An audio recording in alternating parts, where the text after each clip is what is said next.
Mic number 3 میں اگر کوئی سوال ہو تو کر سکتے ہیں. جی برادر. السلام علیکم. ڈاکٹر ذاکر نائک صاحب، میرا نام نیلیش آمبور ہے، میں اورنگ آباد سے آیا ہوں. میرا سوال یہ ہے سر آپ سے، آپ جب کسی ہندو گیتا یا وید کا حوالہ دے کر اگر آپ کچھ بولتے ہیں یا قرآن سے وہ ملتا ہے تو کیا اس کے اوپر ہم عمل کر سکتے ہیں؟ بھائی صاحب کا سوال ہے کہ جب میں گیتا کا حوالہ دیتا ہوں، وید کا حوالہ دیتا ہوں، دوسرے مذہبی کتابوں کا حوالہ دیتا ہوں، جب وہ قرآن سے ملتی ہے تو کیا ہم اس کے اوپر عمل کر سکتے؟ قرآن کی بات یا وید کی بات کریں یا گیتا کی بات؟ گیتا یا وید کی؟ گیتا یا وید. تو اگر جو چیز وید اور گیتا میں لکھی ہے اور جو قرآن سے ملتی ہے، کیا ہم ان پہ عمل کر سکتے ہیں؟ میرا کہنا یہ ہے کہ قرآن کو کہا گیا فرقان. فرقان مطلب وہ چیز جو سچ اور جھوٹ کے بیچ میں جو ڈفرنس ہے اس کو پہچانتی ہے.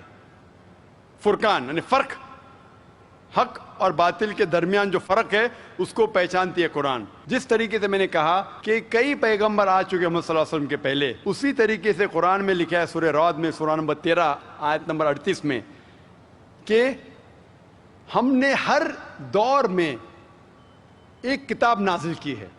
نام سے صرف 4 کتابوں کا ذکر ہے: توراہ، زبور، انجیل اور فرقان، قرآن.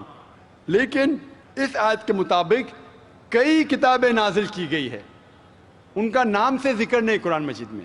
لیکن جتنی بھی کتابیں قرآن مجید کے پہلے آئے وہ صرف ایک امت کے لیے تھی، ایک گروہ کے لیے تھی، اور وہ سارا پیغام محدود تھا ایک وقت کے لیے.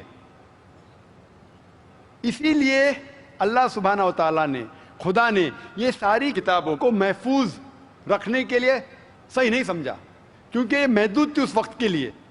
اسی لیے یہ جتنی کتاب پہلے نازل ہوئی وہ محفوظ نہیں ہے، نہ اس کی ضرورت ہے. لیکن کیونکہ قرآن مجید آخری کلام ہے اللہ سبحانہ و تعالیٰ کا، اسی لیے اللہ سبحانہ و تعالیٰ خود کہتے ہیں سورہ ہجر میں سورہ نمبر 15 آیت نمبر 9 میں کہ ہم نے اس قرآن مجید کو نازل کیا ہے اور ہم اس کی حفاظت کریں گے. تو جتنے پہلے کتابیں آئے ان کے اندر ملاوٹ ہو چکی ہے. جس طریقے سے اللہ تعالیٰ فرماتے قرآن مجید نے سورہ بقرہ میں سورہ نمبر 2 آیت نمبر 79 میں فَوَيْلٌ لِّلَّذِينَ يَكْتُبُونَ الْكِتَابَ بِأَيْدِيهِمْ ثُمَّ يَقُولُونَ هَٰذَا مِنْ عِندِ اللَّهِ لِيَشْتَرُوا بِهِ ثَمَنًا قَلِيلًا فَوَيْلٌ لَّهُم مِّمَّا كَتَبَتْ أَيْدِيهِمْ وَوَيْلٌ لَّهُم مِّمَّا يَكْسِبُونَ. لعنت ہے ان لوگوں پہ جو لوگ کتاب اپنے ہاتھ سے لکھتے ہیں اور کہتے ہیں یہ خدا کی طرف سے ہے. لعنت ہے ان لوگوں پہ جو کماتے ہیں، لعنت ہے ان لوگوں پہ جو لکھتے ہیں.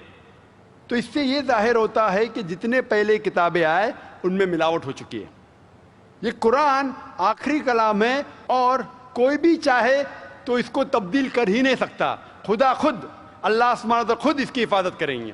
اسی لیے آج جب میں مطالعہ کرتا ہوں قرآن اور دیگر مذہبی کتابوں کا، اگر یہ میچ ہوتا ہے، اگر یکساں ہے، جو چیز قرآن اور بھگوت گیتا میں یکساں ہے، مجھے کوئی بھی گلا شکوہ نہیں ہے ماننے کے لیے کہ یہ پورشن، یہ شلوک خدا کی طرف سے ہے.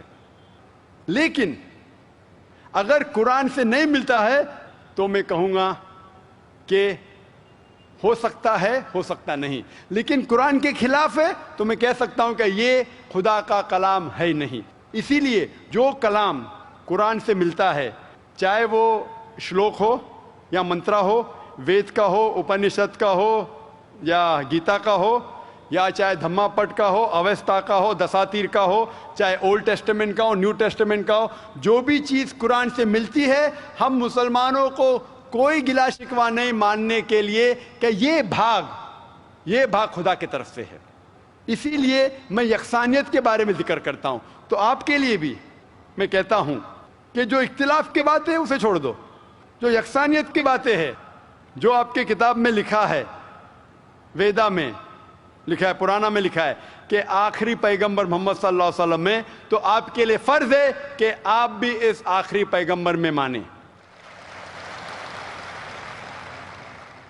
تو آپ آخری پیغمبر میں مانتے؟ آپ کی وید میں مانتے؟ ہو مانتے ہیں. آپ پرانا میں مانتے ہیں؟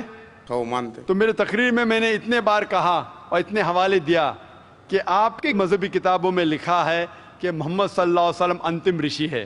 آپ کل کی پرانا پڑھیں گے تو ان کے والد کا نام لکھا ہے وشنو یاس عبداللہ، ان کے والدہ کا نام لکھا ہے سمتی آمنہ. وہ کہاں پیدا ہوئیں گے؟ سنبالا میں، مکہ میں. وہ چیف آف سنبالا میں، قریش کے خاندان میں. ساری چیزیں میں نے کہا. تو اب آپ مانتے ہیں کہ آخری پیغمبر محمد صلی اللہ علیہ وسلم ہے؟ ہو مانتے ہیں نا. ماشاء اللہ.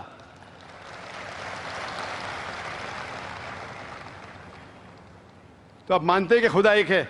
ہو بالکل. آپ مانتے ہیں خدا کی کوئی بھی پرتیما نہیں ہے بے شک. اور صرف خدا کی عبادت کرنا چاہیے؟ صحیح. تو آپ یہ مانتے ہیں کہ خدا ایک ہے اور محمد صلی اللہ علیہ وسلم آخری پیغمبر ہے؟ ہو. تو جو شخص اس بات کو مانتا ہے کہ خدا ایک ہے اور محمد صلی اللہ علیہ وسلم اس کے آخری پیغمبر ہے تو اسے ہم کہتے ہیں عربی میں مسلم، یعنی وہ شخص جو امن حاصل کرتا ہے اپنے خواہش اللہ کے احکامات کے مطابق. تو آپ مانتے اللہ ایک ہے اور محمد صلی اللہ علیہ وسلم آخری پیغمبر ہے؟ ہو مانتے. تو آپ چاہتے کہ اسلام قبول کرے؟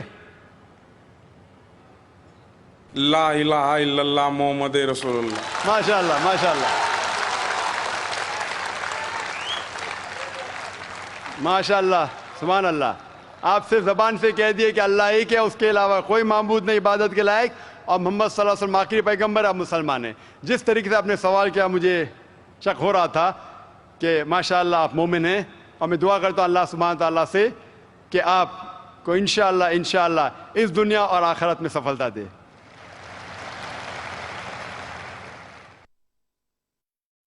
ہے آیا یورش تاتار کے افسانے سے، پاسباں مل گئے کعبے کو صنم خانے سے. خواتین میں اگر کوئی غیر مسلم خاتون ہوں، کوئی غیر مسلم بہن ہوں تو ان کو موقع دیا جائے.